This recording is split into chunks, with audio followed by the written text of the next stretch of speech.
Welcome to Your Iconic Image. If you want to take control of your image and be a power player in your space, then this is the show for you. Here we will arm you with tools and information to help you grow your brand on purpose. I'm your host, Marlana Semenza, photographer and visual strategist. Now let's dive into today's episode. Michael Stein is a long shot who went on to work with some of the most powerful people in the entertainment industry and built his company Abadak to over $100 million. He is also the host of the podcast Long Shot Leaders. Welcome, Michael.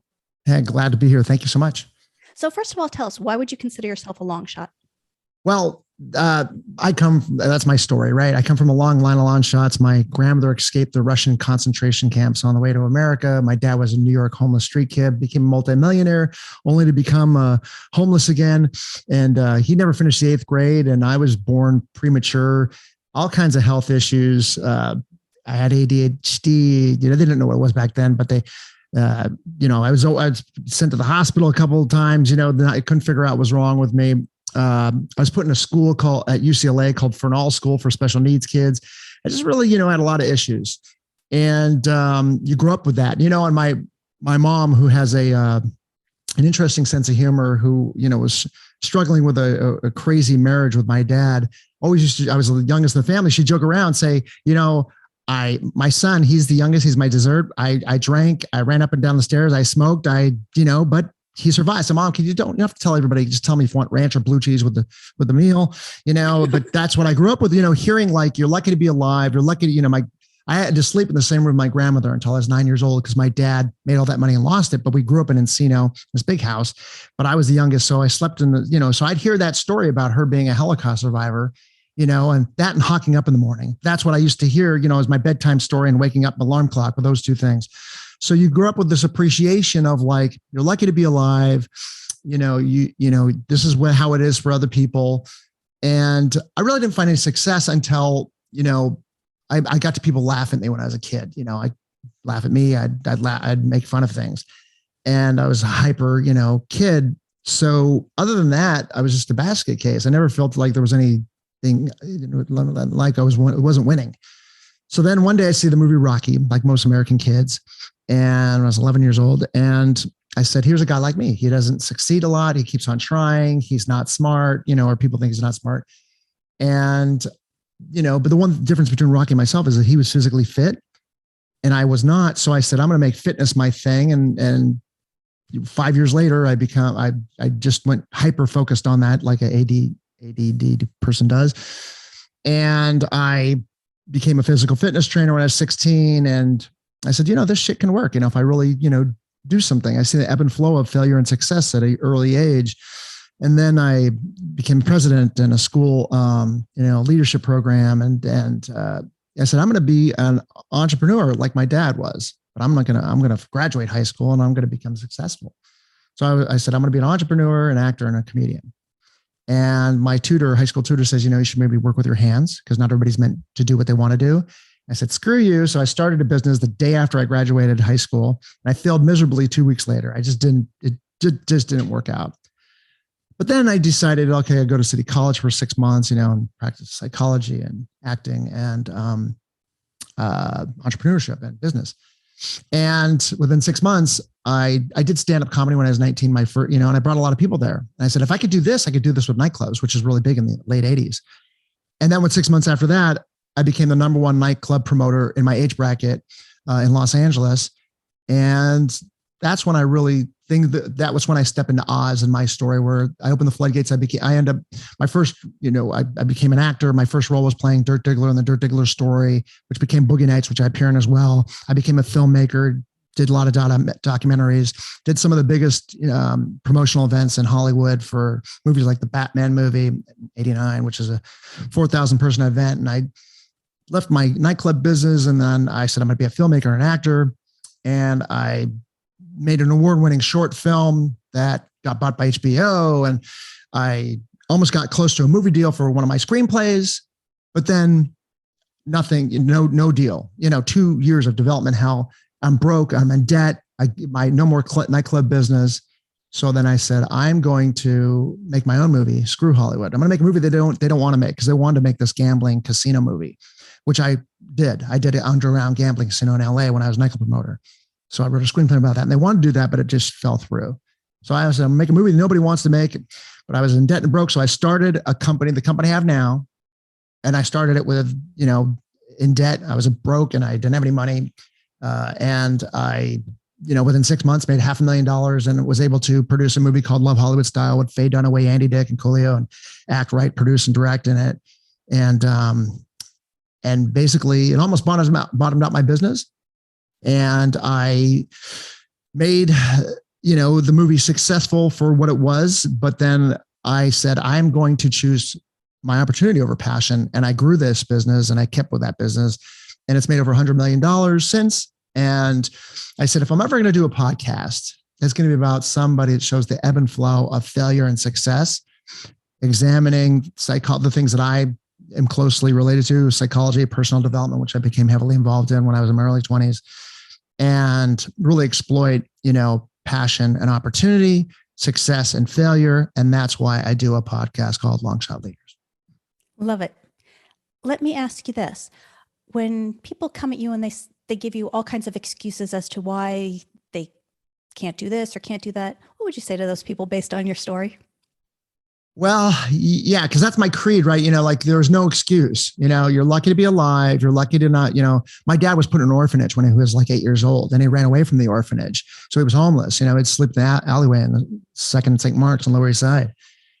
And you'd hear that story all the time. So my first knee-jerk reaction towards that, forgive me, it's just, Pavlov conditioning for me is like, there's no excuse. I can't, it's hard to hear an excuse because, I should be dead, three times over, I shouldn't even be alive, so, but I don't want to be tendentious, to use that fancy word, for other people. I want to be open-minded to see for every scenario.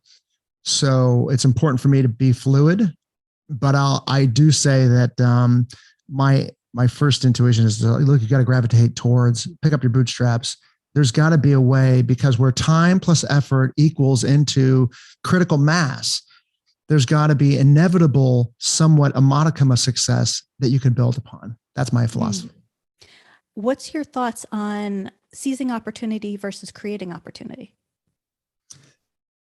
Well, you can, it doesn't really matter. It's like, like the Zen Buddhist thing is like, one Zen Buddhist wearing white, one wearing black. They both jump off of a 100-story building. Which one hits the ground first? What difference does it make?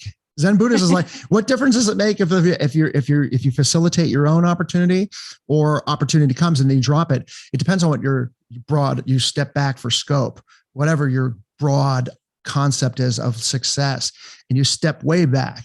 And you say, what's going to get me from point A to point Z the quickest way for my ultimate goal? And is that congruent, or am I just telling myself I really want to do this, but there's cognitive dissonance that is going adverse to that? It really doesn't matter to me whether it is something comes along and you're like, but I facilitated all this success in one area. It's like, wait, something just came along that's going to meet your end goal. What difference does it make? Just go for that. So I follow, opportunity as long as it meets the end goal, but you got to be clear on your scope first. Yeah. And I know that you have a 10-point recipe that sets you up for success. So you looked at that. I don't think anybody looks at that. I look at everything. I'm not like a personal development person that makes money off of that. I'm an entrepreneur, like it's the same thing with that. But I put that, that's what I said, I want to put something together that, that is successful for me. And the first thing is scope, that's the first thing I put on there, I believe. Right. And to understand the whole, of who you are, what you want, why you want that, the Toyota 5 whys, and then implement that, why is that? Why is that? Why is that? And then understand your situation first, because you can't go anywhere unless you know where, you understand why you're going. What about changing where let me put it this way, being open to changes and morphing into something? Because I know somebody had said to me once, be rigid on the goal, but flexible on the method. Right. Yeah. Do you believe that? I have a wonderful metaphor for that, actually. It reminds me of stand-up comedy, which I've done off and on for, since I was 19. And the most important thing, Greg Dean, who's been on my show, will tell you, he's one of the foremost like greatest comedy stand-up comedian coaches in the world. The most important thing with doing stand-up comedy is you want to learn your set. You want to know what you're going to talk about. You want to know the objectives. You want to get so comfortable with the subject matter and use picture, sounds, and feelings to get attached to it emotionally. But the most important thing when you're performing to an audience, whether you and I as podcast, people, the most important thing in act is the rapport with the audience, the Vanderloop of what we're communicating with each other. That's the most important thing. So, what was the metaphor for? About being rigid on your goal, but flexible on the rigid on the goal. So you drop all the material, you learn it, set it, and then forget it, and drop all the material, and then realize that look, if something else comes along, it can't be so rigid. The rapport of the audience is the most important thing in stand-up comedy. You have to be willing to take everything in a different direction, because the most important thing is the end goal, which is to make people have that Vanderloop. The most important thing with your goal is that end result. So anything else, you have to hone your craft. Another great metaphor is like Bruce Lee, be like water. Water could be ice, it could be fluid. Be fluid to be ready for anything. But that doesn't mean like I'm not going to do any work. I'm not going to prepare. You got to prepare, but prepare hard. So then you could forget. So you're ready for whatever can happen and whatever you need to be. How difficult is stand-up comedy? It is extremely difficult. I mean, it's like one of the most difficult things you could ever do, because it's like being an athlete. You anybody can imagine it, but focus on, you walk on a stage. There's, if you're just starting out, there could be over 100 people, and you don't have any instruments and anything other than you and a microphone. And it is your job to get LPMs, laugh per minute, X amount, at least maybe 3 laugh per minute. And you need to be able to get those people to emotionally trigger into laughter in a succession that will get this, and also keep a rapport. It's extremely difficult, but you also, that's the technical part of it. You just need to, do your reps. So it's 7 days a week, if you want to be the best. If you want to dabble, fine, but then you're going to screw up, and be careful, because the great is great in comedy, but the worst is much better when you bomb. So I was terrified not to prepare and then actually be in the moment. So it's really difficult. How has humor helped you or supported you throughout your journey? That's the first thing. It was the first thing that, it was, it's almost like, look, there's a lot of pain, a lot of comedians, not all of them. I guess Seinfeld, maybe he's well adjusted, but most of us are, just poor, sad sacks that have gone through a lot of pain. So when you talk about the relationship between laughter and when you first got people to laugh and why you got them to laugh, every comedian will have a knee-jerk reaction of tears if they're honest with themselves. And I'm no different. So the relationship is my first bit of success, my way to survive, my way to talk myself out of fights. I've never been in a lot of fights. I've had, aggression myself, but I've never really picked on anybody because I've been on both ends of the spectrum.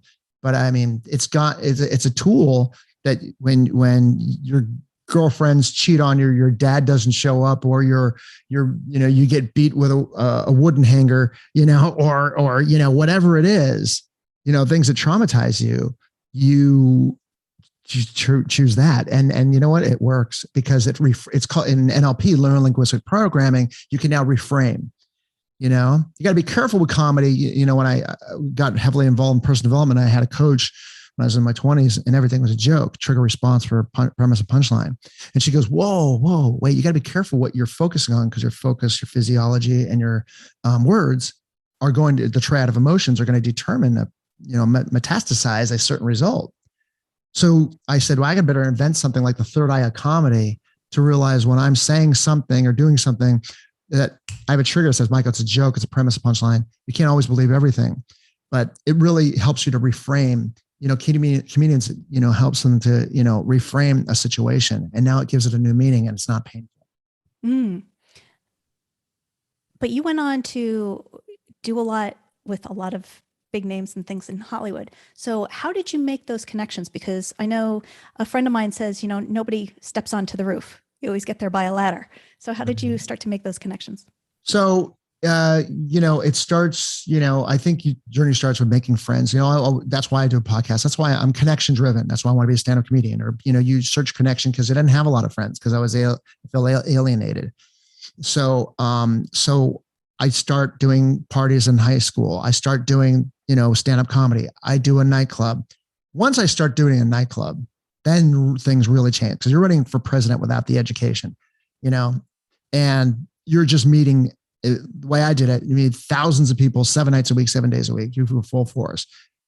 And that really opened up for me to meet a lot of people. The biggest, like the way I got to meet some of the biggest people in Hollywood is my love for calves. So I'm doing a club. I see this girl. I don't know who she is. I said, "You have great calves." I just, love the girl with great developed calves. So my wife also has good calves. So so she says, "Thank you." And she just brushes me off, finds out that she kind of liked me, so 2 months later, she pursued me and called me, got my number, that we start dating, and I didn't know who her dad was, but her dad was Peter Guber, who was just finishing up the final touches on Rain Man, producing Rain Man, which he won the Academy Award for that year as Best Picture. And he was also preparing to do the Batman movie in 1989, which became the biggest blockbuster. And he's one of the, and his partner was John Peters, Barbra Streisand's ex-husband. And so I walked into this situation, and I grew up in a wealthy neighborhood as a poor kid. So I was used to that, even in Encino. That's where I grew up. But walking into Bel Air, Peter Guber, who was voted the most powerful man in Hollywood. And I walked into that, and that's what happened. Everything kind of changed. I ended up getting a lot of doors open up. Never been on private Learjet, got to do that a couple of times, go to Aspen, and just see a part of the world. So I meet people, and that changed my life. And it also got me to see how a really, truly successful person does what they do and see how they operate, see how they think. So I met, him. I got to do the Batman movie. That was my idea to do a big promotion for it because I was a nightclub promoter. I said, let's do that. And there's a great story behind that because John Peters' son, was kind of like me. He felt like an outsider, and he and I teamed up in Aspen with this concept to do a Batman, a big party, big event for the Batman movie. And that's where I met Paul Thomas Anderson, because his girlfriend was Jodie Guber and my girlfriend was Elizabeth Guber. And then he says, you're hilarious. I want to put you in a short film concept I have to play Dirk Diggler in the Dirk Diggler story. And then that became Boogie Nights, which I appear in. And so, you just, that was you put yourself out there, and I wasn't phony. I was a person that operated with integrity. And I think people of power always like that, and that just came natural to me, as to where I didn't try to pull a lot out of people, and sometimes to the detriment, sometimes not enough, but that's part of my big journey. And then I've always really appreciated the quality relationships. I've met a lot of powerful people that I'm not friends with because they're powerful, but I've met a lot of the people I hold on to. They appreciate me and I appreciate them, because integrity and honesty, and which is the antithesis of Hollywood culture sometimes. Not Hollywood, the place is great. It's where I was born, but the culture is a little different. So that's my encapsulated concept on meeting people of power and growing the relationships. But I find it interesting because you kind of didn't take no for an answer with the movie that you wanted to make. So you went out and you created a company to fund this movie. So Right. Talk to us a little bit more about this company that you funded. So people say it's tarps. We sell tarps. And so why in the world do you sell tarps? It's so random. I say, well, my dad was in a tool business in the late 60s. And then he decided to leave that tool business because it was fledgling. He had a partner named Alan Smith.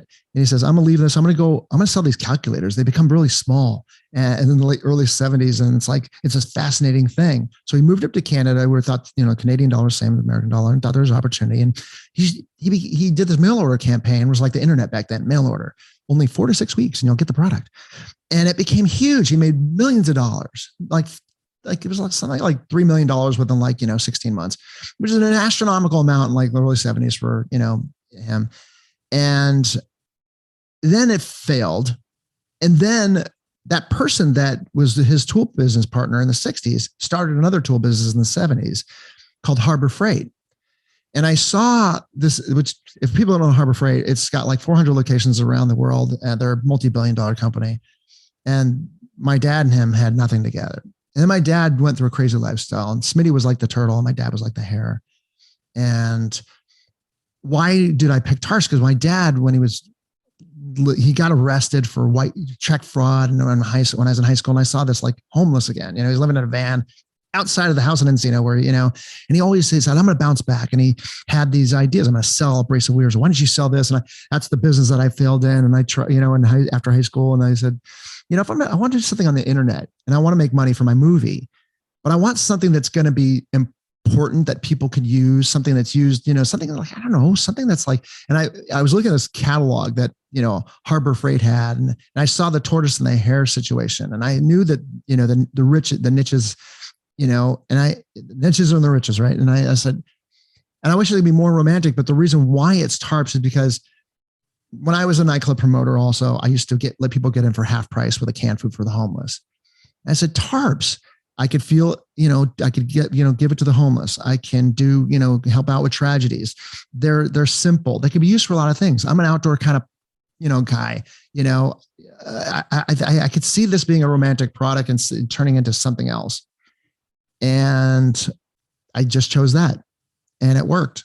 And within that first year, I was able to donate 1,000 tarps to the homeless at the LA Mission. We haven't done every year. We're doing it this year. And it just turned out to be a product that I felt like would be better than just selling a drill bit or a widget that doesn't have anything else behind it, that is not a vehicle. I tried to understand scope and what something could turn into.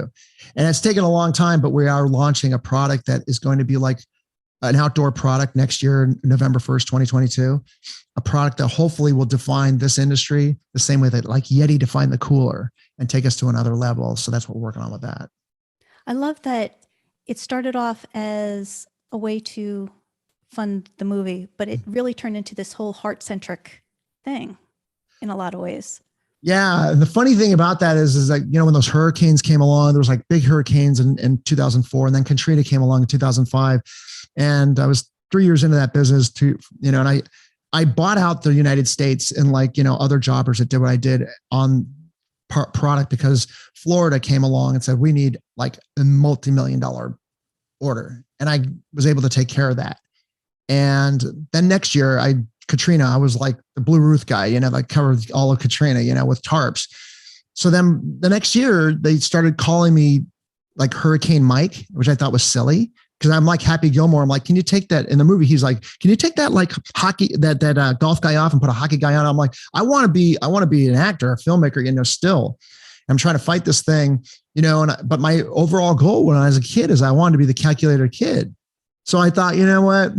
I'm not the calculator kid, but maybe I could be Hurricane Mike and I could still pay for movies and I could still do, a consolation prize. And that was like kind of like a fun romantic story about that scenario. Love it. And so let me ask you this then. You are known for being Hurricane Mike. You want to be known for movies. So how do you build that brand? It's tough. I don't know if it's possible in this day and age, but you have to just be at comfort with your own lane. So right now I'm an entrepreneur. I'm doing stand-up comedy again because I've left filmmaking for a long time because my girls, I wanted to leave. I left LA. I moved out to Georgetown, Texas 11 years ago and raised my girls. And that's a priority for me. Scope, right?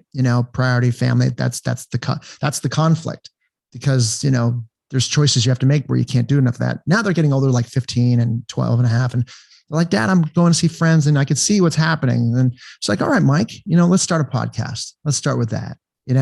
Let's make sure the business is priority number one because let's make you money. That's what could pay for possibly another film one day. And so I just leave it open. I don't let, nobody really thinks, well, Schwarzenegger, that's a terrible name for an actor. It's like, well, you know what? He owned it and he did pretty well. and I used to have all these thoughts and how to, society feels about what you're doing now and why are you doing that. And because I'm only 5'7", because I have a Jewish last name, Stein, I was like, I can't be an actor. I need my De Niro, Pacino. That's a name for an actor. Silly things. I'm only 5'7". I can't be successful. Okay, all that's bullshit because number one, Jeff Bezos 5'7", same height as me. Schwarzenegger with a name like that, anybody can have, be successful. It just, it doesn't make sense, like Stein, that I'm Jew. People, it's like, what? I can't be successful. Hey, Albert Einstein was Jew. So you if you're going to believe bullshit, you might as well believe some shit in the positive direction. So, to answer your question, that has come into my, psyche a long time ago. And, as you get older, it's like, no, Hollywood only wants young people. It's like, I don't care. I can't get involved anymore with like what people think. You just have to create your own lane. And I'm going to continue to be the entrepreneur I always wanted to be. I'm starting to do stand-up again. I got this podcast and I'm probably going to do a film in about a year and a half from now because the product launch is going to make a lot of money and I have to concentrate on that first. And I might just take some coin and then just say, you know what, do an independent film and start, that up again. And I don't care about the rules. So what would be your advice to anybody who has a dream, doesn't think that they can do it, or they don't believe enough in themselves or any of that? What would you tell them? I would say that, get out of your own way. There's an old saying I have, my daughters get embarrassed. I said, and my sister used to get embarrassed all the time. She was my older sister, but I was like, well, I coined this a long time ago. Sometimes it's more embarrassing to be embarrassed by what you feel is embarrassing. And you got to get who cares about failure? There's no time to waste. There's no time to give yourself, you reframe the stories that you want and get out of your own way and just do, get scope, understand what your idea is, what you want, and then start to strategize and don't care about the rules. I'm not saying not to be cognizant of like things like, I'm going to, try to, cast Carrot Top, in a dramatic, film, that I want to win the Academy Award. But you know what? You never know. The juxtaposition of him doing that and he comes out with his real name. And then there's the dynamics of that. And it's like, holy shit. It was you can't give rules anymore, so don't give the rules for yourself. That's what I would say is like reframe, and mind your triad of emotions, which is your physiology, your focus, and your words. Everything begins with that, right? Because you get these notions in your head and then the pattern sets in. You start to get physiology of failure. You start to focusing on the failure. You start your words internally and the words you say to yourself, even if it's a joke, you got to be careful because that's the spark that starts the journey. And if you don't mind on how you carry yourself, what you focus on, and the words you say internally and externally, you need to get that recipe prepared first after scope and understand how to model that and work that in your nervous system like a muscle every day and trigger that to make sure it's like, oh, the failure, no problem. I'm going to change my physiology, changing my focus right now. I'm changing my words. That's what this means, and the last thing I'll say about that is there's an old personal development analogy. When you're a race car driver, you tell race car drivers when you're skidding towards a wall, automatically, you want your hands to, you want to look at the wall to see where you're going. It's like, no. The first thing you do, they tell a race car driver, if you're skidding towards that wall, is look to where you want to go immediately before you even like worry about your hands. Trigger your eyeballs to find the track. And then your hands will automatically start to turn into the track. So focus on where you want to go first. Love that. And with that, Mike, I just have 4 final questions for you. Okay. First one's, what's the best piece of advice you were ever given? Man, you sent this to me in the pregame, right? And I was like, and as soon as it sounds so trite because other people ask this, but there's more behind it. So once again, one of the most influential people that when I was younger, Peter Gruber, I'm at a restaurant and they liked me. They said, what can we do for you? What do you want to do? And I said, well, I'm promoting nightclubs. He goes, well, what you want to do is you want to own the nightclub. And I said, well, you're right. I said, I'm trying to do that. He goes, trying to do that. And at this restaurant, there was a pencil on the table. And he goes, maybe I can ask a question. He's like, move that pencil. I move it. And he goes, did you try to do that or did you just do it? And I said, okay, Yoda. I said, I was like pissed off as a kid. I was like, this is bullshit. I mean, you're just toying with me like a cat and a piece of yarn because you're so successful and I'm this little guy, but it made perfect sense because what's behind that is that once it's like Neo in the Matrix, he sees the Matrix. It's like, holy shit.